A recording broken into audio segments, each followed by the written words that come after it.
Well, let's see if this works.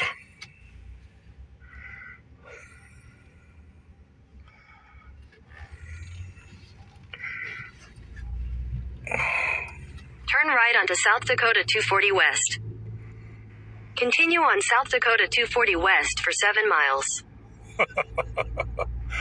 I thought I killed my Google Maps driving thing, but so yeah, I'm in the Badlands, driving a scenic loop.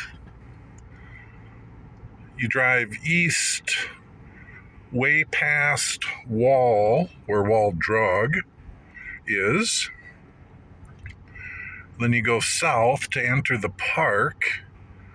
Then you go a bit more south, and then you do this scenic drive angling northwesterly back towards Wall Drug. So it's a 35 mile an hour speed limit, more or less. And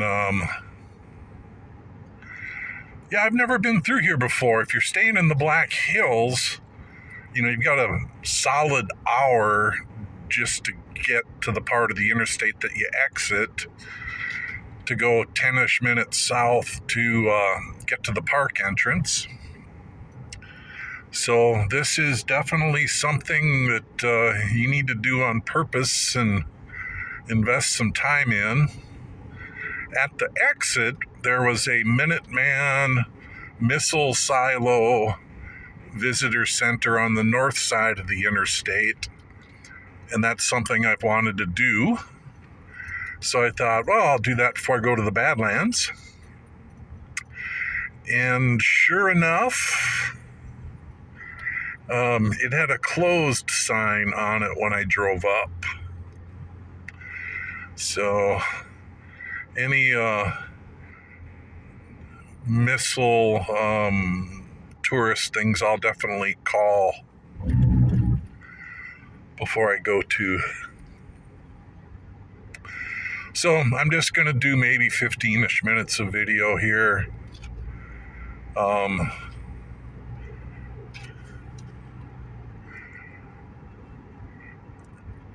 Well, the good news is, yesterday the wind was just vicious. There was just a few motorcycles out, and granted it was 40-ish degrees, but that wind would have just made it awful on a motorcycle. But today, my truck temperature is showing 48 degrees. There's hardly any wind out, so it really does feel nice. A very nice spring day in western South Dakota. So when you get to the entrance, this is a national park. It is $30 to get in. And granted, I think it said that's for a 7-day pass, but I think they don't have 1-day passes, so it could be $30 just to be in here one day. And the lady running the booth asked me if I was a veteran, and I knew there was a disabled veteran access card that I've checked online and didn't get around to doing it before this trip. But I said, well, yeah, I'm a veteran and I've got a Veterans Health card for my service connected. And didn't really have to say disability, but service connected is the code word. And she goes, oh, I can set you up. And she did a little bit of scanning on the barcode on my ID and a little bit of some sort of keyboarding work, and less than a minute later she handed me about a credit card size America the Beautiful all access pass. Asked me to sign it, which I did, and I got the Badlands map and I pulled through the entrance, and I did some parking on the right hand side. And when I was looking at what I've got, the card I've got expires April 2023. Granted, this didn't cost me anything, but any national park, any place that has an entrance fee, I just show this card and I'm in for free. And there was a placard that she gave me that has a couple diagonal cuts in it to put this little credit card America all access thing, and wherever I'm at and there's a requirement that you have some sort of sticker in the window that you're paid, I just hang that from my rearview mirror. So definitely glad I didn't have to pay the $30, and I'm glad I'm set up for a year of national park free entry. And I think online you can do a lifetime, just get it over in one shot, and I think they charge $10 for that, so I'll revisit that. So we're kind of out of the formations.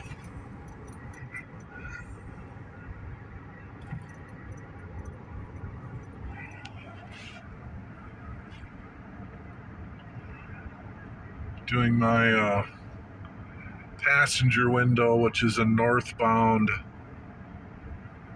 view. Yeah, I guess that foreground screaming by might be nauseating, so I'll go back to my front windshield.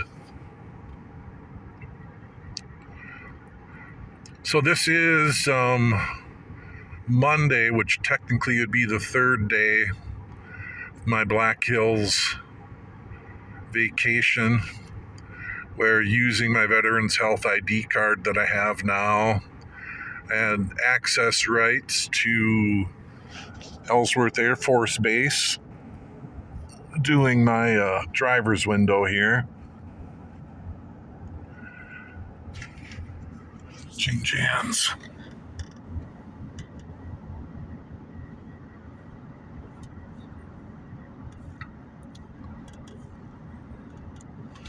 Okay. But anyhow, they've got a 48-unit motel called the Cedar Lodge.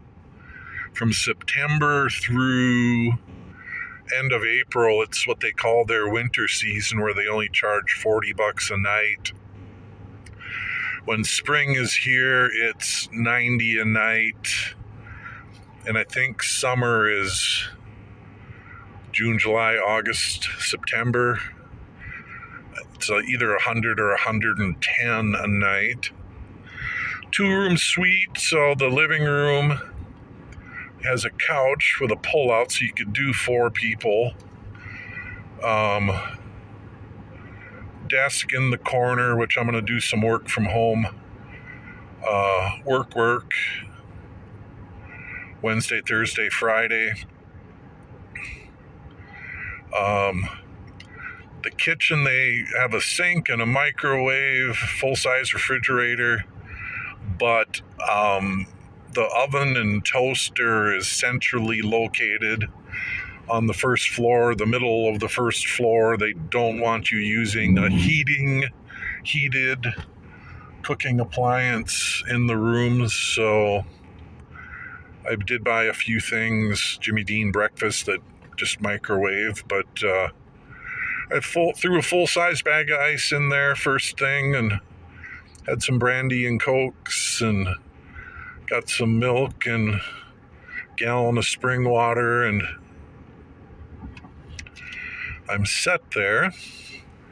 But due to changes in the law that were put in place from the Trump administration and then took effect the first year of Biden's presidency, it used to be to get on a base and use the commissary and base exchange and liquor store and the bowling alley and the movie theater and the enlisted club, yada, yada, yada. You had to be a 20-year minimum required veteran or, of course, be active duty. But they changed it to include disabled veterans of any percentage of disability. So my tinnitus thing from my high noise environment long ago in the Air Force, my 10% disability, allows me this opportunity to go to destinations that have military bases that have overlap with vacation destination and activities, and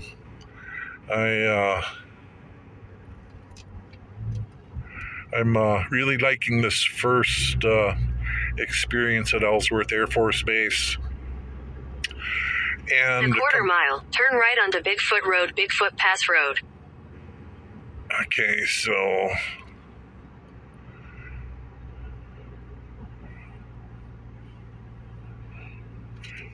let's see, I'm heading west, so I'm going to see what this is. Take the next right onto Bigfoot Road, Bigfoot Pass Road. Oh, I can tell it's a gravel road.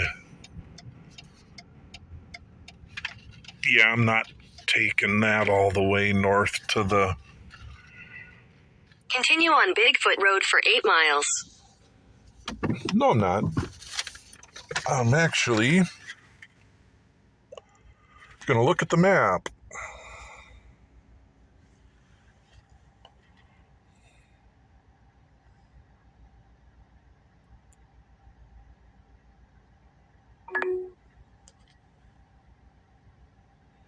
Nope, staying on the tar. So this is probably going to yak at me, or just wait. No, it knows my destination. It'll reroute and quit squawking at me for a bit. So anyhow, continue for 21 miles. Okay, that's good. 21 miles more on this tar. So I was going to say, compared to my 2 years at Lakenheath over in England, November 1980 through November 82, the number of people on base, the number of aircraft, the F-111s, the hustle and bustle, I don't know if, since this is B-1 bombers and there's only 20 or 30 of them here or whatever it is, that there's far fewer troops, but my Saturday afternoon driving around before I got settled for the evening, my driving on Sunday, my driving this Monday morning, Ellsworth Air Force Base is like a ghost town compared to Lakenheath. And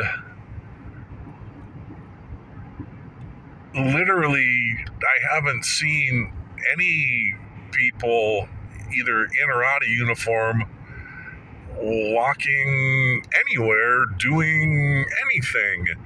And granted, Saturday and Sunday, the weather was kind of nasty, chilly, and those high winds, but there wasn't a single over the weekend aircraft taking off or landing. Finally, this morning, I don't know, 8 o'clock-ish, there was finally a B-1 or a pair of B-1s that took off. But I went into the base exchange. Oh! I see why they're pulled over. But there might have been 10 people in the base exchange.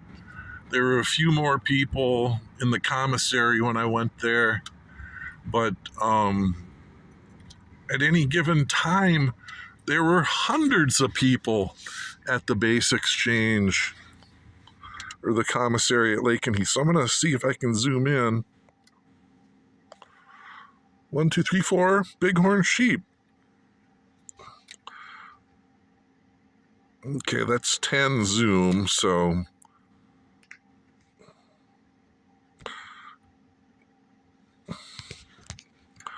I'm resting on my door.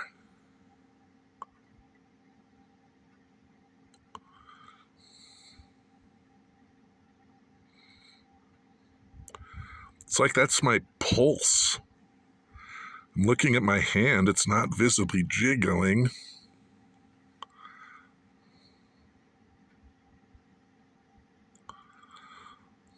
Okay, so that's the wildlife moment. I'm going to go back to driving.